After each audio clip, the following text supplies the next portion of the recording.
आज के मुख्य समाचार।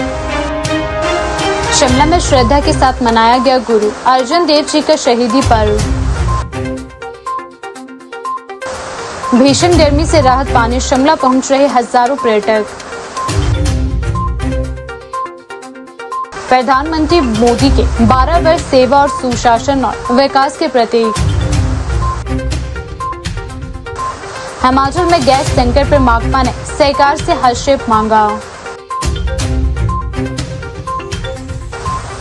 हिमाचल में 22 जून तक बरसेंगे बादल। बढ़ते अपराधों से शिमला की शान छवि को खतरा। नगरोटा बग्गा में भाजपा समर्पित उम्मीदवारों का शानदार प्रदर्शन। अब समाचार विस्तार से। राज्यसभा सांसद एवं भाजपा के राष्ट्रीय प्रवक्ता सुधांशु त्रिवेदी ने धर्मशाला में आयोजित एक प्रेस वार्ता में कहा कि प्रधानमंत्री नरेंद्र मोदी के नेतृत्व में केंद्र सरकार के 12 वर्ष पूरा होना देश के लिए गौरव का अवसर है। उन्होंने कहा कि पिछले एक दशक से अधिक समय में भारत ने विकास, सुशासन, वैश्विक प्रतिष्ठा और जन कल्याण के क्षेत्र में अभूतपूर्व उपलब्धियां हासिल कर ली है।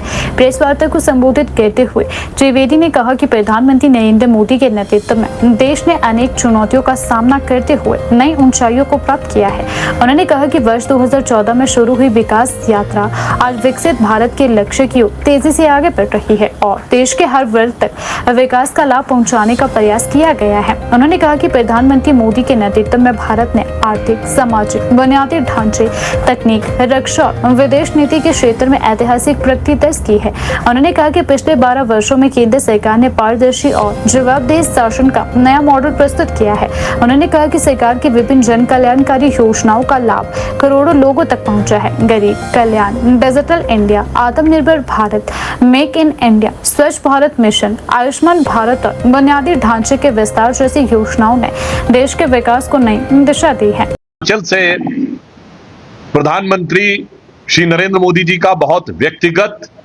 आत्मीय और रागात्मक संबंध रहा है। वो पार्टी के राष्ट्रीय महासचिव के रूप में यहां के प्रभारी रहे और इससे भी पूर्व प्रधानमंत्री अटल जी भी बहुत हिमाचल आते जाते रहते थे। आज हिमाचल की इस भूमि पर जो शक्ति की भूमि भी है, यानी शक्ति की आराधना स्थल की भूमि है और शौर्य की भूमि भी है, क्योंकि भारतीय सेना में जितना कंट्रीब्यूशन हिमाचल से होता है संभवतः किसी अन्य राज्य से इतना नहीं होता। यह पुण्य की भूमि भी है और पराक्रम की भूमि भी है। और 21 हमारे परमवीर चक्र विजेताओं में से 4 हिमाचल से रहे। पहले परमवीर चक्र विजेता मेजर सोमनाथ शर्मा, धन सिंह थापा जी, संजय कुमार जी और कैप्टन विक्रम बत्रा। आप कहेंगे कि इसका यहां उल्लेख करने की क्या आवश्यकता है, क्योंकि मोदी जी ने विगत 12 वर्षों में यह निर्णय लिया कि अंडमान निकोबार के 21 द्वीपों का नाम हमारे परमवीर चक्र विजेता बलिदानी सैनिकों के नाम पर होंगे। तो आज हिमाचल की धरती के इन पुत्रों का नाम अंडमान निकोबार के उन 4 द्वीपों के ऊपर अंकित है। मुझे लगता है कि मोदी जी के नेतृत्व में हिमाचल के मान और गौरव को जो यह सम्मान मिला है, यह अद्भुत और बहुत ही उल्लेखनीय है। संयोग से आज का दिन 15 जून है। इसी दिन गलवान घाटी में हमारे वीर सैनिकों ने 20 लोगों ने अपना बलिदान देकर चीन के सैनिकों को मुंह तोड़ जवाब दिया था और भारत की सीमाओं की सुरक्षा सुनिश्चित की थी। तो मैं कह सकता हूं कि हिमाचल की धरती से जिस प्रकार के वीर सैनिक निकले और आज का दिन जो गलवान की घटना की भी याद दिलाता है, तो मैं इसे एक पंक्ति में कहना चाहूंगा कि देश वो टूटे जहां बलिदानियों का बैठता पहरा नहीं था, मानचित्रों की मिटी वो ही लकीरें, रंग जिन पर रक्त का गहरा नहीं था। मगर आज का दिन भारत के इतिहास के एक काले अध्याय को भी याद दिलाता है। 15 जून 1947 को ऑल इंडिया कांग्रेस कमेटी ने भारत के विभाजन के प्रस्ताव को स्वीकार किया था। यानी भारत विभाजन एक मजबूरी नहीं, एआईसीसी के सेशन में बाकायदा प्रस्ताव लाकर पारित करके कांग्रेस पार्टी के द्वारा अंगीकृत किया गया था। आज का दिन वो 79 साल पहले हुए उस दुखद घटना की भी याद दिलाता है। विगत 12 वर्षों में प्रधानमंत्री श्री मोदी जी के नेतृत्व में जो कार्य हुए हैं वो 4 प्रकार के कार्य। कैटेगरी 1 वो कार्य जो पिछली सरकारें भी कर रही थी, हमारी सरकार ने किया है, जैसे बिजली, सड़क, पानी, मगर उसकी स्पीड और स्केल में अभूतपूर्व अंतर है।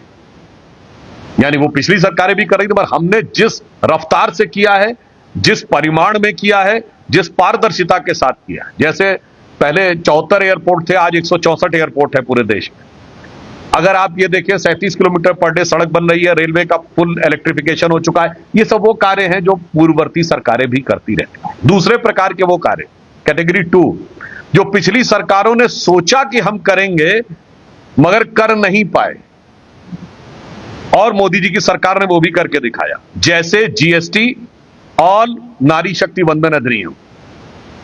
ये सोचा तो पिछली सरकारों ने भी था मगर कर नहीं पाए।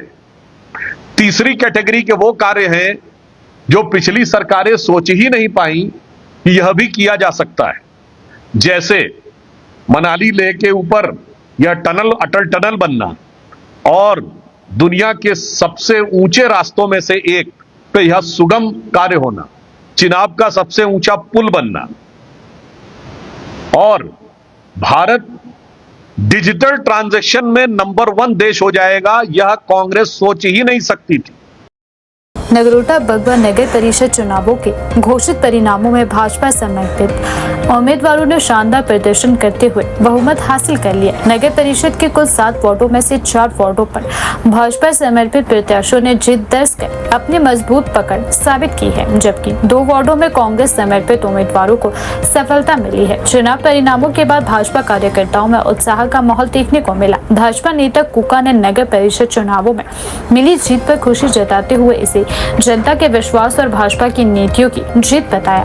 उन्होंने कहा कि नगरोटा बगवा की जनता ने विकास और जनहित के मुद्दों पर भाजपा समर्थित उम्मीदवारों को समर्थन दिया है। कुका ने यह कहा कि चुनाव परिणाम यह दर्शाते हैं कि क्षेत्र में जनता भाजपा के कार्यों और संगठन पर भरोसा जता रही है। उन्होंने कहा कि नगर परिषद में भाजपा समर्पित उम्मीदवारों के बहुमत से क्षेत्र में विकास कार्यों को और गति मिलेगी तथा लोगों की समस्याओं का प्राथमिकता के आधार पर समाधान किया जाएगा। उन्होंने कहा कि चुनाव के दौरान भाजपा समर्पित उम्मीदवारों ने लोगों के बीच जाकर स्थानीय मुद्दों को प्रमुखता से उठाया और जनता ने उन पर भरोसा जताया। उन्होंने सभी विजयी उम्मीदवारों को बधाई देते हुए कहा है कि अब सभी को मिलकर नगरोटा बगवा के विकास के लिए कार्य करना चाहिए। और साथ में हमारी पार्टी का जितना भी शीर्ष नेतृत्व भी यहाँ पर कर्मठ कार्यकर्ता बैठे हैं, उनको भी बधाई देता हूँ। जो हमारी पार्टी विचारधारा, जो हमारा पैनल था नगर परिषद नगरोटा बगवा के चुनावों के दौरान, उसमें से हमारे 4 पार्षद बहुत बढ़त बना करके, जिन्होंने काफ़ी वार्ड नंबर 5 से मधु शर्मा जी लगातार तीसरा चुनाव जीती हैं और उनकी बढ़त अपने प्रतिद्वंदी से 225 वोट अधिक इन्होंने मत प्राप्त किए। वार्ड नंबर 1 से पहली मरतबा जो चुनाव में उतरे श्री राकेश हैप्पी जी, वो लगभग 217 वोटों से इन्होंने बढ़त बनाई, इनको भी बधाई देता हूँ। वार्ड नंबर 2 से सपना कुटोर जी दूसरी बार पार्षद बनी हैं। वहाँ पर जो इन्होंने अपनी सूझबूझ और अपने साथियों सहित तो बड़े प्लान तरीके से इस चुनाव को जीता, उनको भी बधाई देता हूँ। दूसरी बार वो पार्षद बनी है। और वार्ड नंबर 6 से पहली मर्तबा एक हमारी छोटी बहन दीप शिखा, जिसने 87 मतों से लीड लेकर के यहाँ की पूर्व अध्यक्षा श्रीमती कांता मेहरा, जो कि कांग्रेस पार्टी की एक बहुत वरिष्ठ नेत्री हैं, उनको चुनाव में शिकस्त दे करके 87 मतों से ये लीड प्राप्त की है। तो मैं इन चारों पार्षदों को बहुत बहुत बधाई देता हूँ और एक वार्ड हमारा जो 3 नंबर वार्ड था वो केवल मात्र एक मत से उसमें पराजित हुई है हमारी बहन छोटी ममता। हालांकि जिनसे पराजित हुई वो भी हमारी पार्टी विचारधारा के ही हमारे जिला की प्रतिनिधि हैं, जिला में पदाधिकारी हैं आशा वालिया जी। क्योंकि कई बार आपस में तालमेल नहीं बन पाता। एक्चुअली हमारी स्ट्रेटजी कुछ और थी, उसके अनुसार हम काम कर रहे थे, लेकिन उन्होंने इच्छा जाहिर की और उन्होंने अलग से अब चुनाव लड़ा। मैं उनको भी बधाई देता हूँ। और जो बड़े बड़े दावे करते थे जीत के, जो एक दल अपने आप को यहाँ इस नगरोटा बहुआ का बहुत बड़ा दल समझ बैठा था, उनको ऐसा लगता था कि यहाँ पर भारतीय जनता पार्टी है नहीं। हाँ ठीक है, पिछले चुनावों में कांग्रेस पार्टी द्वारा झूठी गारंटियों के सहारे और हमारी महिला शक्ति को, नारी शक्ति को 1500 के फार्म भर के बरगला करके उनके मत हासिल किए। नौजवानों को 1 लाख सरकारी नौकरियां प्रतिवर्ष के हिसाब से लोग नौजवान साथियों को ठगा। और चुनाव में भी उन्होंने भरपूर प्रयास किया अलग अलग वार्डों में नौकरियां बांटने का कि आप हमें वोट दीजिए, हम आपको नौकरी देंगे, फलां करेंगे। रात को ही अधिकारियों को वहां पर जाकर उनके कार्यकर्ता फोन करते थे कि यहाँ पे सवेरे पाइपलाइन या पाइपें मिल जानी चाहिए, इनको यहाँ पर लाइट मिल जानी चाहिए थे। सरकार का सत्ता का पूरा दुरुपयोग करते हुए उन्होंने बहुत जोर लगाया, लेकिन सच के आगे और यहाँ नगरोटा की जनता के आगे मैं आज नतमस्तक होकर उनका धन्यवाद करना चाहता हूँ कि इस नगरोटा नगर परिषद की जनता, जो कि 8000 पॉपुलेशन और लगभग 4500 से लेकर 4800 तक हमारा वोटर है, उसमें बहुत बड़ा आशीर्वाद उन्होंने हमारे इन नौजवान पार्षदों को दिया। भारतीय जनता पार्टी की को विजय प्राप्त हुई। अब भी वो प्रयास कर रहे हैं, हार के बावजूद भी वो प्रयास कर रहे हैं, क्योंकि जिस तरीके से वो लोगों को यहाँ पर समझबाग दिखाते थे, झूठे विकास की गाथाएं बताते थे। अभी परसों की मैं उनकी प्रेस वार्ता सुन रहा था, वो कह रहे थे कि पिछले 5 वर्ष में 3 इंजन वाली सरकार थी और कोई विकास नहीं हुआ। जिस मर्जी सार्वजनिक मंच पर आकर के वो मेरे साथ बहस कर सकते हैं। मैं उनको वो आईना दिखा सकता हूँ कि मैंने 5 वर्षों में केवल विधायक होने के बावजूद नगरोटा में जो जरूरत के काम थे, आम जनमानस की जरूरत के अनुसार मैंने काम किए हैं। चाहे उसमें टाटा मेडिकल कॉलेज में नए 18 डिपार्टमेंट लेकर आना, ये ठीक है कि मदर चाइल्ड हॉस्पिटल का सारा पैसा केंद्र सरकार से हम लेके आए, लगभग 50 करोड़ के करीब। तो उस पर भी उन्होंने वहाँ पर झूठे वो करके कि यहाँ पर ये सारा अपनी प्लेट लगा ली अपने पिताजी के नाम पर। उनका इसमें 1 भी रुपया नहीं लगा था।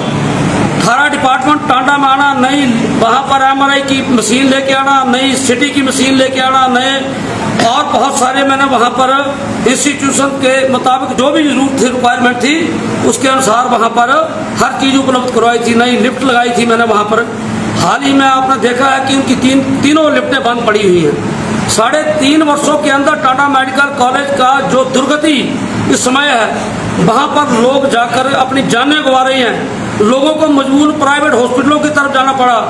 हमारे ही एक यहाँ पे जो हमारे पूर्व पार्षद रही हैं श्रीमती रुचिका कायस्था जी, उनको हार्ट अटैक हुआ, उनको टांडा की बजाय प्राइवेट हॉस्पिटल में जाना पड़ा और वहाँ पर उनकी 56 वर्ष की आयु में उनकी मृत्यु हो गई। तो टाटा मेडिकल कॉलेज आज जो यहाँ पर 6 डिस्ट्रिक्टों को फीड करता था, आज जिस दयनीय स्थिति पर पहुंचा, वो बड़े प्लांट तरीके से उसको फेल करने का प्रयास किया जा रहा है। राजधानी शिमला में हाल ही में सामने आए चर्चित महिला हत्याकांड और प्रदेश में बढ़ती आपराधिक घटनाओं को लेकर शिमला के स्थायी निवासी कुलदीप ठाकुर ने गहरी चिंता व्यक्त की है। उन्होंने कहा कि हिमाचल प्रदेश विशेष रूप से शिमला वर्षों से अपनी शांत, सुरक्षित, सौहार्दपूर्ण पहचान के लिए जाना चाहता है, लेकिन हाल के वर्षों में बढ़ती आपराधिक गतिविधियां इस छवि को प्रभावित कर रही है। उनका मानना है कि यदि समय रहते इस दिशा में गंभीर प्रयास नहीं किए गए तो इसका असर प्रदेश की सामाजिक व्यवस्था और पर्यटन उद्योग दोनों पर पड़ सकता है। कुलदीप कुलदीप ठाकुर ने कहा कि एक समय था जब देश भर से लोग हिमाचल प्रदेश में शांति, सुरक्षा और प्राकृतिक वातावरण का आनंद लेने के लिए आते थे। शिमला को सुरक्षित शहरों में गिना जाता था और यहाँ लोग बिना किसी भय के अपने दैनिक कार्य करते थे। लेकिन अब समय के साथ अपराधों की घटनाएं बढ़ने लगी है, जिससे आम लोगों में चिंता और असुरक्षा की भावना पैदा हो रही है। उन्होंने हाल ही में सामने आए महिला हत्याकांड का उल्लेख करते हुए कहा कि ऐसी घटनाएं पूरे समाज को झकझोर देती हैं। भले ही इस मामले में आरोपी हिमाचल प्रदेश से बाहर के बताए जा रहे हो, लेकिन घटना का असर प्रदेश की छवि पर पड़ता है। हिमाचल एक पर्यटन प्रधान राज्य है और यहाँ की पहचान शांति और सौहार्द के लिए रही है। ऐसे में गंभीर आपराधिक घटनाएं राज्य की प्रतिष्ठा को नुकसान पहुंचा सकती है। कुलदीप ठाकुर ने कहा कि अपराधों की बढ़ती घटनाओं के लिए केवल प्रशासन को जिम्मेदार ठहराना उचित नहीं होगा। समाज, परिवार और प्रत्येक नागरिक की भी इस दिशा में महत्वपूर्ण भूमिका है। उन्होंने कहा कि यदि समाज सजग रहेगा और गलत गतिविधियों के प्रति जागरूकता बढ़ेगी तो कई अपराधों को होने से पहले ही रोका जा सकता है। तो इसमें युवा पीढ़ी थोड़ी अपनी दिशा से भटक चुकी है। इसमें नशे का भी रोल रहेगा और अपना बेरोजगारी भी बहुत है। इस तरह से अपनी दिशा से जो होनी चाहिए, अपना टारगेट जो होता है युवा का, उससे भटक चुके हैं।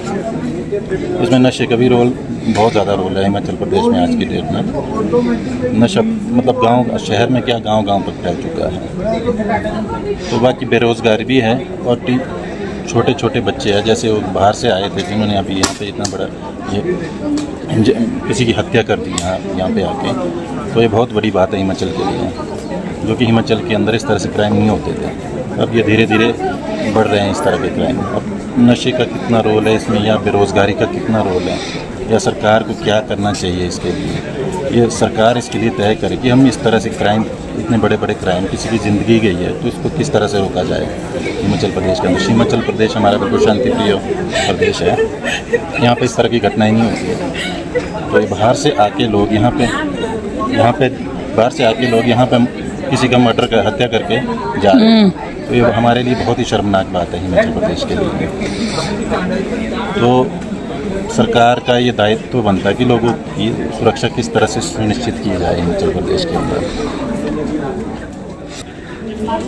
अब वजह तो, अब ये तो बाहर से आए लोग हैं ना, हिमाचल के अंदर तो अगर ऐसी घटनाएं होती नहीं है वैसे ना, ऐसी घटना हिमाचल के अंदर तो नहीं है। बाहर से आए हैं, अब क्या रंजिश थी किसी की, या कोई किसी ने फिरौती दी है, किस तरह से हुई है, तो चलो एक जांच का विषय है। अब ये पुलिस विभाग जो है उसके अंदर जांच कर रहे हैं, पर ऐसी घटनाएं नहीं होनी चाहिए। इसमें मुझे तो लगता है जैसे बाहर से आए, या तो किसी नशे करके नशे में थे, या बेरोज़गार लोग बाहर हिमाचल प्रदेश के है, तो पूरे देश के अंदर बेरोज़गारी बहुत ज़्यादा है इससे। क्योंकि कोई भी चीज़ होती है, या नशा बढ़ता है या कोई क्राइम बढ़ता है हमारे प्रदेश के अंदर या देश के अंदर, इसमें सरकार, जितना रोल सरकार का इसको रोकने में, उतना ही रोल हमारी सोसाइटी का रहता है, पब्लिक का रहता है। पब्लिक भी अवेयर होनी चाहिए नशे के खिलाफ हो, चाहे कोई भी क्राइम हो रहा है, किसी अगर उसके खिलाफ आवाज़ उठाएंगे, या किसी को छेड़ रहा है, किसी लड़की को छेड़ रहे हैं, अगर पब्लिक अवेयर होगी, बाकी लोग उसके खिलाफ आवाज़ उठाएंगे। या नशा का कोई चल रहा है, कोई भी कारोबार नशे का चल रहा है आपके आसपास, उसके खिलाफ अगर पब्लिक आवाज़ उठाएगी तो ये चीज़ें रुक सकती है। सरकार तक भी जब इंफॉर्मेशन पहुंचेगी, कोई भी प्रशासन तक इंफॉर्मेशन पहुंचेगी, तब प्रशासन वहाँ पे आएगा। इस तरह का पब्लिक का बहुत बड़ा, मैं तो सोसाइटी का बहुत बड़ा रोल मानता हूँ उसमें। जैसे बच्चे हैं तो उसमें पेरेंट्स का बहुत बड़ा रोल है कि पेरेंट्स को अपने बच्चों को किस तरह से, बच्चे की पूरी जानकारी होनी चाहिए, क्या कर रहा है मेरा बच्चा, कहाँ जा रहा है। इस तरह से जब होगा, जब हमारा पूरा ये इसमें कंट्रीब्यूशन रहेगा सोसाइटी का या पब्लिक का कोई, तो ही ये सब चीज़ें रुक पाएंगी। नहीं तो अगर इस तरह से ही चला रहेगा, जैसे हमारा युवा भटक चुका है इस टाइम, तो क्राइम आने वाले समय में भी आपको इस तरह की घटनाएं देखने को मिलेगी। इसके लिए मेरे हिसाब से तो अलग अलग से कैंप्स लगाए जाएँ, गाँव तक, पंचायत लेवल तक, हर इस तरह के कैंप्स ऑर्गेनाइज किए जाए, लोगों को अवेयर किया जाए। क्योंकि मेन रोल तो सरकार का रहेगा, जो भी वो गाइडलाइंस देंगे उसको फॉलो किया जाएगा। पर अगर इस तरह से कैंप गांव तक, पंचायत लेवल तक लगाए जाएँ, तो लोगों को अवेयर किया जाए, चाहे नशा के खिलाफ, चाहे कोई भी क्राइम होता है उसके खिलाफ, तो इस तरह से कुछ न कुछ बदलाव आ जाए। बाकी शिक्षा का मेन रोल रहेगा। शिक्षा पर जितना ज़्यादा फोकस होगा, कोई भी सरकार अगर शिक्षा पर ज़्यादा फोकस होगा, शिक्षा ही एक बदलाव ला सकती है हमारी सोसाइटी में। ये यहाँ जो भी बाहर के प्रदेश से लोग यहाँ इस तरह के क्राइम करने आते हैं, यहाँ पे मुझे लगता है कि थोड़ा शिक्षा का स्तर कम है वहाँ पे लोगों का, इसलिए भी लोग अपनी थोड़ा भटक जाते हैं इस चीज़ से। मुझे ये मेन रोल लगता है, शिक्षा का भी अभाव है बाहर की स्टेट में। हिमाचल में तो ठीक है फिलहाल के लिए, इतनी बड़े क्राइम बहुत ही कम लेवल पे होते हैं, तो वो भी नहीं होते हिमाचल प्रदेश में। जो बाहर से आके इस तरह के क्राइम कर रहे हैं उनकी शिक्षा का भी अभाव है। हिमाचल प्रदेश में मौसम ने एक बार फिर करवट ली है। प्रदेश के कई हिस्सों में मंगलवार को हुई बारिश ने जहां लोगों को भीषण गर्मी से राहत दिलाई, वहीं ऊंचाई वाले क्षेत्रों में बर्फबारी ने मौसम को और अधिक ठंडा बना दिया। रोहतांग दर्रे और उससे सटी ऊंची चोटियों पर ताजा बर्फबारी दर्ज की गई, जिससे पर्वतीय क्षेत्रों का नजारा एक बार फिर सर्दियों जैसा दिखाई देने लगा। मौसम विभाग केंद्र शिमला ने आगामी दिनों में भी प्रदेश में मौसम के सक्रिय बने रहने का पूर्वानुमान जारी कर दिया है। मौसम विभाग के अनुसार 17 जून से 22 जून तक प्रदेश के विभिन्न क्षेत्रों में हल्की से मध्यम बारिश की संभावना बनी हुई है। इसके साथ ही ऊंचे पर्वतीय क्षेत्रों में भी हल्की बर्फबारी हो सकती है।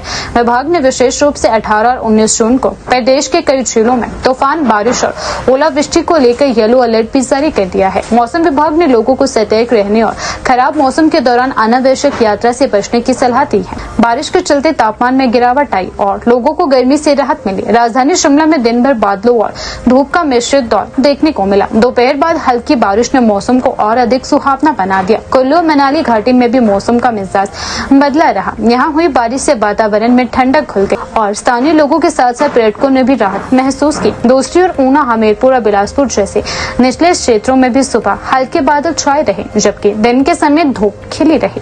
पर्यटन स्थल रोहतांग दर्रे और उसके आसपास की ऊंची चोटियों पर हुई बर्फबारी ने पर्यटकों को रोमांचित कर दिया। जून के महीने में बर्फ के फाहे गिरने से यहाँ का मौसम अचानक ठंडा हो गया। मौसम विशेषज्ञों का कहना है कि पश्चिमी विक्षोभ और सक्रिय प्री मानसून गतिविधियों के कारण ऊंचाई वाले क्षेत्रों में बर्फबारी देखने को मिल रही है। रोहतांग के अलावा बारालाचा, कुंजम दर्रा और लाहौल स्पीति की ऊंची चोटियों पर मौसम ठंडा बना हुआ है। बर्फबारी के बाद इन क्षेत्रों का प्राकृतिक सौंदर्य और ज्यादा निखर चुका है। मौसम विभाग केंद्र ने 18 और 19 जून के लिए येलो अलर्ट जारी किया है। इस दौरान कई क्षेत्रों में तेज हवाएं चलने और गरज चमक के साथ बारिश होने और कुछ क्षेत्रों में ओलावृष्टि की संभावना भी जताई है। विभाग के अनुसार कुछ स्थानों पर 40 से 50 किलोमीटर प्रति घंटे की रफ्तार से हवाएं चल सकती है। विशेषज्ञों का कहना है कि पहाड़ी क्षेत्रों में इस तरह के मौसम के दौरान भूस्खलन, पेड़ गिरने और यातायात प्रभावित होने जैसी स्थितियां उत्पन्न हो सकती है। ऐसे में स्थानीय प्रशासन और आपदा प्रबंधन विभाग को सतर्क रहने के निर्देश भी दिए गए हैं।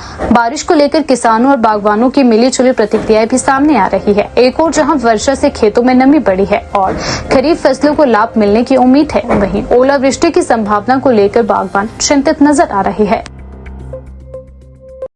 भारत की कम्युनिस्ट पार्टी मार्क्सवादी हिमाचल प्रदेश ने राज्य में रसोई गैस सिलेंडरों की कथित किल्लत तथा पेट्रोल और डीजल की बिक्री पर लगाए गए प्रतिबंधों को लेकर गहरी चिंता व्यक्त की है। पार्टी ने कहा है कि इन दोनों समस्याओं के कारण प्रदेश के ग्रामीण क्षेत्रों, किसानों, बागवानों और आम उपभोक्ताओं को भारी कठिनाइयों का सामना करना पड़ रहा है। माकपा ने केंद्र और राज्य सरकार से तत्काल हस्तक्षेप कर स्थिति को सामान्य बनाने की मांग भी की है। पार्टी के राज्य सचिव संजय चौहान द्वारा जारी बयान में कहा गया कि रसोई गैस सिलेंडरों की आपूर्ति को लेकर केंद्र सरकार द्वारा लागू की गई नई शर्तों और व्यवस्थाओं के चलते प्रदेश के अनेक क्षेत्रों में गैस वितरण व्यवस्था प्रभावित हुई है। विशेष रूप से दूर दराज और ग्रामीण इलाकों में लोगों को पिछले कई महीनों से नियमित गैस आपूर्ति नहीं मिल पा रही है। माकपा के अनुसार ग्रामीण क्षेत्रों के लोगों को रसोई गैस प्राप्त करने के लिए लंबी दूरी तय कर गैस एजेंसियों तक पहुँचना पड़ रहा है। कई मामलों में उपभोक्ताओं को 500 से 1000 रुपए तक का अतिरिक्त खर्च वहन करना पड़ रहा है। इसके बावजूद भी उन्हें समय पर गैस सिलेंडर उपलब्ध नहीं हो रहा है। पार्टी ने कहा कि हिमाचल प्रदेश के अधिकांश क्षेत्रों में रसोई गैस ही भोजन पकाने का प्रमुख साधन बन चुकी है। वन संरक्षण और पर्यावरणीय नियमों के चलते लकड़ी के उपयोग पर विभिन्न प्रकार की सीमाएं हैं। ऐसे में गैस सिलेंडर की कमी सीधे तौर पर आम परिवारों के दैनिक जीवन को प्रभावित कर रही है। माकपा का आरोप है कि यदि गैस आपूर्ति की स्थिति में शीघ्र सुधार नहीं किया गया तो आने वाले समय में यह समस्या और भी गंभीर रूप धारण कर सकती है। पार्टी ने सरकार से मांग की कि प्रदेश के सभी क्षेत्रों में रसोई गैस के नियमित और निर्बाध आपूर्ति सुनिश्चित की जाए। पार्टी ने प्रेस बयान में पेट्रोल और डीजल की बिक्री से संबंधित हालिया निर्देशों पर भी सवाल उठाए हैं। माकपा का कहना है कि केंद्र सरकार द्वारा जारी निर्देशों के बाद कई स्थानों पर पेट्रोल पंपों में बोतलों और कैनियों में ईंधन देने पर रोक लगा दी गई है, जिसका सीधा असर कृषि और बागवानी गतिविधियों पर पड़ रहा है। पार्टी के अनुसार हिमाचल प्रदेश के हजारों किसान और बागवान ऐसे उपकरणों का प्रयोग करते हैं जो पेट्रोल या डीजल से संचालित होते हैं। माकपा ने कहा है कि इन उपकरणों को चलाने के लिए किसानों को अक्सर कैनियों या अन्य पात्रों में ईंधन ले जाना पड़ता है, क्योंकि कई खेत और बाग सड़क से दूर स्थित होते हैं। ऐसे में ईंधन की आपूर्ति पर लगाए गए प्रतिबंधों के कारण कृषि कार्य प्रभावित हो रहे हैं और किसान किसानों को अतिरिक्त परेशानियों का सामना करना पड़ रहा है। पार्टी का कहना है कि हिमाचल की अर्थव्यवस्था का बड़ा हिस्सा कृषि और बागवानी पर आधारित है।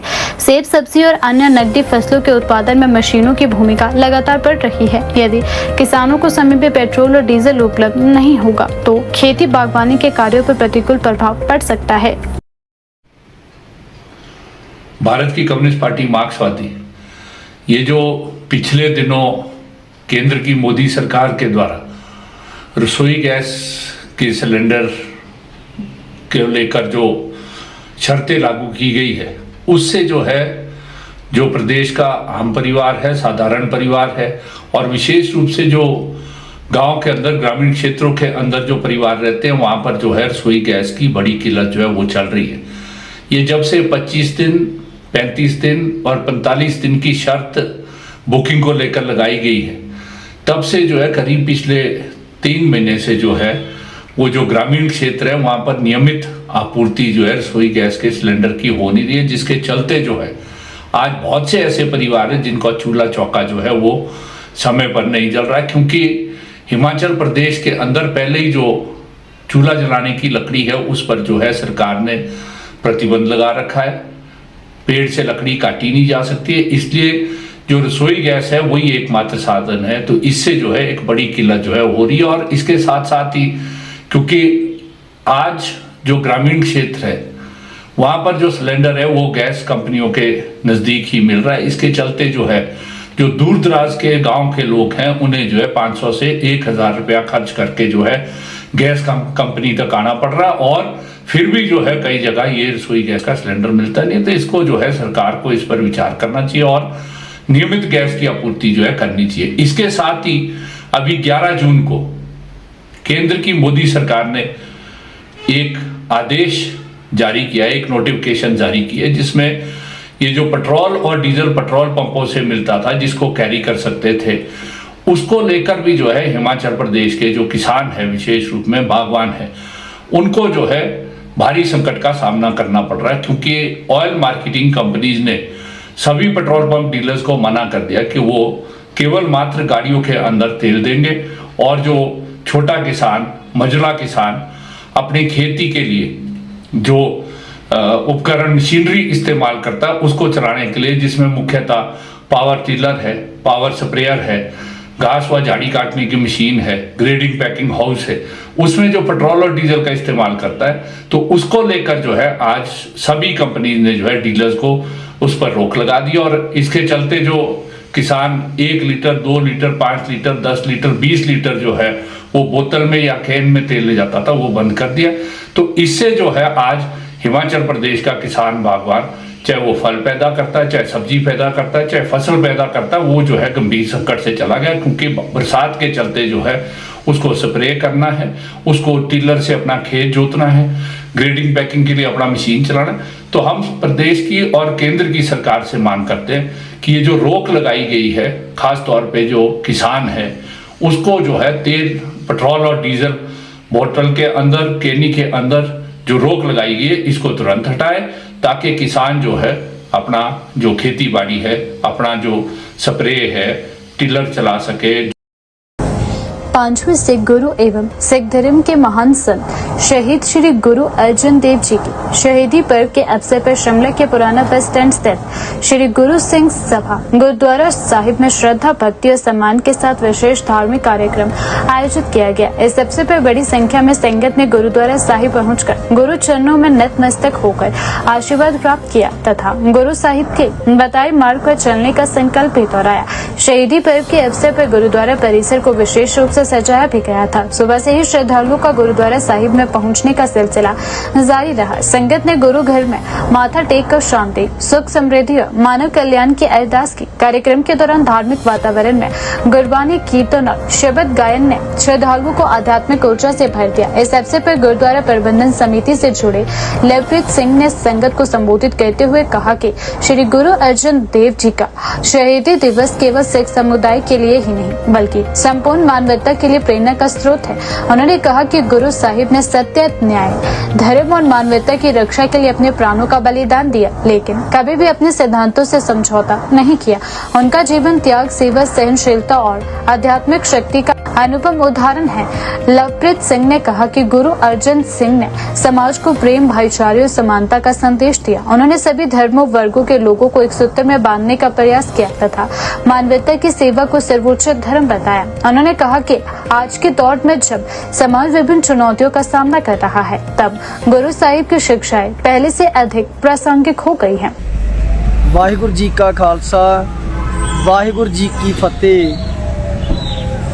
सब तो पहली गल है, गुरु अर्जन देव महाराज जी का शहीदी पुरब 18 जून नूं पूरी ही मानवता दे अंदर बड़ी ते शरधा भावना दे नाल मनाया जा रहा है। जो शिमला दियां सिख संगतां ने श्री गुरु ਸਿੰਘ सभा गुरुद्वारा साहब की समूह कमेटी ते समूह साध संगत वालों रल मिल के कल गुरुद्वारा साहब तो नगर कीर्तन की आरंभता की सी। उपर माल रोड के उत्ते खेल परिसर ते जिहड़े वो धार्मिक दीवान सजाए गए ने। हुण 18 जून नूं कल नूं गुरु अर्जन देव महाराज जी का शहीदी पुरब बड़ी ही शरधा ते भावना दे नाल मनाया जा रहा है। गुरु अर्जन देव जी महाराज सिखां दे पंजवें गुरु ने। ये केवल एक फिरके दे गुरु नहीं हैगे, ये सारी ही मानवता दे गुरु ने। कोई साडा हिंदू भरा है, कोई बोधी भरा, कोई जैनी, पारसी, मुस्लिम भरा, ईसाई भरा। गुरु पातशाह जी एक फिरके दे नहीं, गुरु पातशाह सारियां दे सांझे ने। ये जो गुरु अर्जन देव महाराज जी का शहीदी दिहाड़ा जो आ रहा है, ये कारणों का पता होना सानू बहुत जरूरी है। कई बार असी सारिया चीज़ां कर लेंदे हाँ, धार्मिक अस्थानां की यात्रा भी कर आउंदे हाँ, मत्थे भी टेक लेंदे हाँ, पर सानू कई बार ये पता नहीं लगता कि गुरु अर्जन देव महाराज जी नूं तत्ती तवी ते क्यों बिठाया गया है। ਉਹਦੇ सामने कुछ कारण ने। ਜਦੋਂ ਤੁਸੀਂ ਕਾਰਨਾਂ ਨੂੰ ਵੇਖੋਗੇ, ਇਹ ਜਿਹੜੀ ਜੰਗ ਹੈ ਸੱਚ ਤੇ ਝੂਠ ਦੀ ਹੈ। ਜਿਹੜੇ ਸੰਸਾਰ ਵਿੱਚ ਝੂਠੇ ਵਿਅਕਤੀ ਹੁੰਦੇ ਨੇ, ਉਹਨਾਂ ਨੂੰ ਕਦੇ ਵੀ ਸੱਚਾ ਬੰਦਾ ਸਮਾਜ ਵਿੱਚ ਪ੍ਰਵਾਨ ਨਹੀਂ ਹੁੰਦਾ। ਜੇ ਅਸੀਂ ਇੰਜ ਵੀ ਕਹਿ ਲਈਏ ਵੀ ਜਿਹੜਾ ਵੀ ਸਮਾਜ ਵਿੱਚ ਕੋਈ ਵੱਖਰੀ ਗੱਲ ਕਰਦਾ ਤੇ ਜਿਹੜੇ ਪ੍ਰਚਲਿਤ ਹੋ ਚੁੱਕੀਆਂ ਮਨੌਤਾਂ ਨੇ ਜਾਂ ਜੋ ਵੀ ਕੁਝ ਝੂਠ ਸੰਸਾਰ ਵਿੱਚ ਚੱਲ ਰਿਹਾ ਹੈ, ਉਹਨਾਂ ਨੂੰ ਕਦੇ ਵੀ ਗੁਰੂ ਨਾਨਕ ਸਾਹਿਬ ਸੱਚੇ ਪਾਤਸ਼ਾਹ ਦੀ ਵਿਚਾਰਧਾਰਾ ਕਦੇ ਵੀ ਚੰਗੀ ਨਹੀਂ ਲੱਗੇਗੀ। ਇਹ ਜੰਗ ਕੇਵਲ ਤੇ ਕੇਵਲ ਸੱਚ ਤੇ ਝੂਠ ਦੀ ਹੈ। ਇਹ ਜੰਗ ਗੁਰਮਤ ਤੇ ਮਨਮਤ ਦੀ ਹੈ। मनमत करने वाले बंदियां नूं गुरमत कदे भी चंगी नहीं लगती। जे असी गुरु नानक पातशाह महाराज की गल करिए तो गुरु पातशाह ने समय दे बाबर नूं भी जाबर आखिया सी कि भाव एक राजे का फर्ज हुंदा भी प्रजा की देखभाल करनी। जिस प्रजा के सिर ते राजा बनदा है, वो राजे का भी धर्म है कि उस प्रजा की हैल्प करनी। उन्हां समयां दे विच ਜਿਹੜੇ ਲੋਕ ਧਾਰਮਿਕ ਅਸਥਾਨਾਂ ਦੀ ਯਾਤਰਾ ਕਰਦੇ ਸਨ, ਉਹਨਾਂ ਦੇ ਉੱਤੇ ਸਰਕਾਰਾਂ ਵੱਲੋਂ ਜਿਹੜਾ ਉਹ ਟੈਕਸ ਲਾ ਦਿੱਤਾ ਗਿਆ ਸੀ। ਜਿਵੇਂ ਤੁਸੀਂ ਵੇਖੋ ਅੱਜ ਦੇ ਸਮੇਂ ਵਿੱਚ, ਜਿਵੇਂ ਅਸੀਂ ਕਿਸੇ ਵੀ, ਭਾਵੇਂ ਉਹ ਪੰਜਾਬ ਹੈ, ਭਾਵੇਂ ਹਿਮਾਚਲ ਹੈ, ਭਾਵੇਂ ਕਿਸੇ ਵੀ ਤੁਸੀਂ ਕੰਟਰੀ ਵਿੱਚ ਚਲੇ ਜਾਓ, ਉੱਥੇ ਜਦੋਂ ਵੀ ਤੁਹਾਡੀ ਗੱਡੀ ਜਿਹੜੀ ਆ ਉਹ ਟੋਲ ਪਲਾਜ਼ੇ ਲਾਗੋਂ ਲੰਘਦੀ ਹੈ, ਉਹਦਾ ਤੁਹਾਨੂੰ ਟੈਕਸ ਭਰਨਾ ਪੈਂਦਾ ਹੈ। ਇੱਦਾਂ ਹੀ ਉਹਨਾਂ ਸਮਿਆਂ ਦੇ ਵਿੱਚ ਸੀ ਕਿ ਜਿਹੜੇ ਸਰਕਾਰ ਜਿਹੜੀ ਉਸ ਵਕਤ ਜਹਾਂਗੀਰ ਦੀ ਸਰਕਾਰ ਸੀ, ਉਹਨਾਂ ਨੇ ਪਾਬੰਦੀਆਂ ਲਾ ਦਿੱਤੀਆਂ ਸੀ, ਟੈਕਸ ਲਾ ਦਿੱਤਾ ਸੀ ਵੀ ਕੋਈ ਵੀ ਵਿਅਕਤੀ ਧਾਰਮਿਕ ਅਸਥਾਨ ਤੇ ਜੇ ਕੋਈ ਦਰਸ਼ਨ ਕਰਨ ਵੀ ਆਉਂਦਾ, ਇਸ਼ਨਾਨ ਕਰਨ ਵੀ ਆਉਂਦਾ ਵਾ, ਤੇ ਉਹਨੂੰ ਸਰਕਾਰ ਨੂੰ ਜਿਹੜਾ ਉਹ ਟੈਕਸ ਦੇਣਾ ਪਏਗਾ। ਤੇ ਗੁਰੂ ਨਾਨਕ ਪਾਤਸ਼ਾਹ ਮਹਾਰਾਜ ਨੇ ਬਾਬਰ ਨੂੰ ਜਾਬਰ ਆਖਿਆ ਵੀ ਤੂੰ ਦੇਸ਼ ਦਾ ਬਾਦਸ਼ਾਹ ਹੋ ਕੇ ਵੀ ਜਿਹੜਾ ਵਾ ਵੀ ਉਹ ਪਬਲਿਕ ਦੀ ਜਿਹੜੀ ਉਹ ਹੈਲਪ ਨਹੀਂ ਕਰਦਾ ਪਿਆ, ਵੀ ਉਹ ਲੋਕ ਤੇ ਪਹਿਲਾਂ ਹੀ ਵਿਚਾਰੇ ਗਰੀਬੀ ਵਿੱਚ ਸਤਾਏ ਹੋਏ ਨੇ, ਬੇਰੁਜ਼ਗਾਰੀ ਵਿੱਚ ਸਤਾਏ ਹੋਏ ਨੇ, ਤੇ ਉਹਨਾਂ ਦੇ ਉੱਤੇ ਵੀ ਜਿਹੜੇ ਇਹ ਰਾਜੇ ਲੋਕ ਸਨ ਉਹ ਜ਼ੁਲਮ ਕਰਦੇ ਸਨ। ਪਰ ਗੁਰੂ ਨਾਨਕ ਪਾਤਸ਼ਾਹ ਮਹਾਰਾਜ ਨੇ ਆਪਣੀ ਸੱਚ ਦੀ ਵਿਚਾਰ ਜਗਤ ਵਿੱਚ ਪ੍ਰਗਟ ਕੀਤੀ, ਤੇ ਇਹ ਸੱਚ ਦੀ ਖਾਤਰ ਗੁਰੂ ਨਾਨਕ ਪਾਤਸ਼ਾਹ ਨੂੰ ਵੀ ਬੜੇ ਤਸੀਹੇ ਝੱਲਣੇ ਪਏ। ਕਿਤੇ ਤੇ ਉਹਨਾਂ ਨੂੰ ਕੋਈ ਆਖੇ ਭੂਤਨਾ ਕੋ ਕਹਿ ਬਿਤਾਲਾ, ਕੋਈ ਆਖੇ ਆਦਮੀ ਨਾਨਕ ਵਿਚਾਰਾ। ਕਈਆਂ ਨੇ ਗੁਰੂ ਨਾਨਕ ਪਾਤਸ਼ਾਹ ਨੂੰ ਵੀ ਭੂਤਨਾ ਬਿਤਾਲਾ ਤੱਕ ਸ਼ਬਦ ਵਰਤਿਆ ਹੈ, ਜਿਹਨੂੰ ਪਾਤਸ਼ਾਹ ਨੇ ਮਾਰੂ ਰਾਗ ਦੇ ਵਿੱਚ ਅੰਕਿਤ ਕੀਤਾ ਹੈ ਵੀ ਇਦਾਂ ਦਾ ਕੁਝ ਵੀ ਗੁਰੂ ਨਾਨਕ ਪਾਤਸ਼ਾਹ ਜੀ ਨਾਲ ਵਾਪਰਿਆ।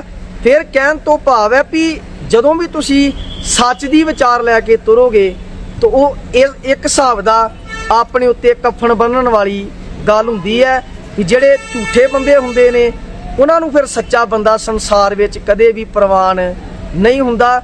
ਉਹਨਾਂ ਨੂੰ ਹਮੇਸ਼ਾ ਹੀ ਆਪਣੇ ਵਰਗੇ ਬੰਦੇ ਚਾਹੀਦੇ ਨੇ, ਜਿਨ੍ਹਾਂ ਕਰਕੇ ਉਹਨਾਂ ਦੀ ਰੋਟੀ ਜਿਹੜੀ ਉਹ ਚੱਲਦੀ ਰਹੇ।